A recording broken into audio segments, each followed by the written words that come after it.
اگر آپ کو سیڑھیاں چڑھتے وقت، چلتے وقت یا پھر بیٹھنے کے بعد اچانک سے اٹھتے وقت گھٹنوں میں درد ہوتا ہے تو آپ کے گھٹنے خاموشی سے کمزور ہو رہے ہیں۔ السلام علیکم، میں ہوں ڈاکٹر ممتاز عطا۔ کیا آپ نے نوٹس کیا ہے پہلے صرف کبھی کبھار گھٹنوں میں درد ہوتا تھا، پھر آہستہ آہستہ سیڑھیاں چڑھنا مشکل، زیادہ چلنے سے درد اور بیٹھنے کے بعد اٹھتے وقت کھچاؤ شروع ہو گیا۔ اگر ایسا ہو رہا ہے تو آپ کے گھٹنے وارننگ دے رہے ہیں، اور سب سے خطرناک بات یہ ہے کہ اکثر لوگ اس اسٹیج کو اگنور کر دیتے ہیں۔ وہ پین کلر لے لیتے ہیں، آرام آ جاتا ہے، لیکن اندرونی کمزوری بڑھتی رہتی ہے۔ آخر ایسا ہوتا کیوں ہے؟ جب ہمارے جوائنٹس کمزور ہونا شروع ہوتے ہیں تو سب سے پہلے پین موومنٹ کے دوران محسوس ہوتا ہے، خاص طور پر سیڑھیاں چڑھتے وقت، زیادہ چلتے وقت یا پھر بیٹھنے کے بعد اچانک سے اٹھتے وقت، کیونکہ اس وقت گھٹنوں پر پریشر زیادہ پڑتا ہے۔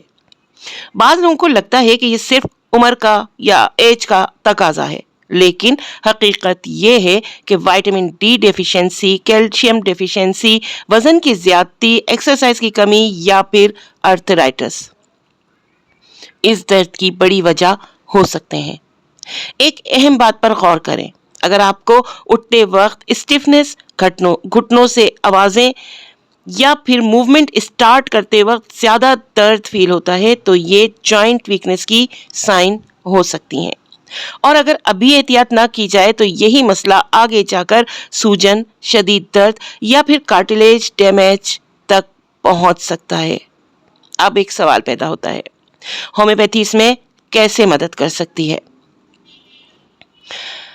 اگر سیڑھیاں چڑھتے وقت گھٹنوں میں کمزوری اور ٹرمبلنگ محسوس ہو تو ہمارے پاس کالی کاربونیکم بعض علامات میں مفید سمجھی جاتی ہیں، اور اگر زیادہ چلنے پھرنے یا اسٹرین کے بعد گھٹنوں میں تھوڑا سورنس اور تھکن ہو تو آرنیکا بعض مریضوں میں بہت اچھا اثر دکھاتی ہیں۔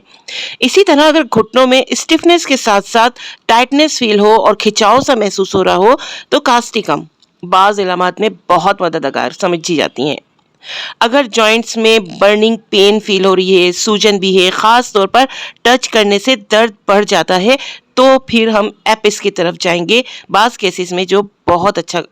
کام کرتی ہے۔ اسی طرح اگر گھٹنوں میں کمزوری کے ساتھ ساتھ کریکنگ ساؤنڈز یا پھر کارٹلیج ویکنس بھی فیل ہو رہی ہو تو اس سمٹمز میں ہم لوگ دیکھ سکتے ہیں ایپس کو بھی۔ لیکن یہ یاد رکھیے گا، ہومیوپیتھی میں دوا ہمیشہ مریض کی مکمل علامات، مزاج اور کیفیت دیکھ کر ہی منتخب کی جاتی ہے، اسی لیے ہمیشہ سیلف پرسکرپشن سے پرہیز کیجیے، اور جو بھی دوا آپ یوز کریں وہ اپنے ہومیوپیتھک ڈاکٹر کے مشورے کے بعد ہی استعمال کیجیے گا، کیونکہ ہر مریض کی علامات مختلف ہوتی ہیں، اس لیے کبھی بھی کوئی سیلف پرسکرپشن کی طرف مت جائیے گا۔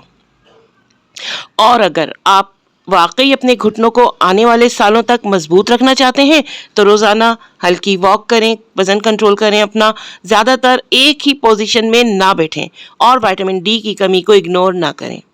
ہاں، ایک اور بات، اگر آپ کے گھر میں کوئی شخص سیڑھیاں چڑھتے وقت، چلتے وقت یا اٹھنے کے بعد گھٹنوں کے درد سے پریشان ہے تو یہ ویڈیوز تک ضرور پہنچائیے، اور تیار رہیے ہماری اگلی ویڈیو کے لیے جس میں ہم بات کریں گے انشاءاللہ رات کو گھٹنوں کا درد زیادہ کیوں بڑھ جاتا ہے۔ کل انشاءاللہ ملتے ہیں اپنی نئی ویڈیو میں، تب تک کے لیے اجازت دیجیے، اللہ حافظ۔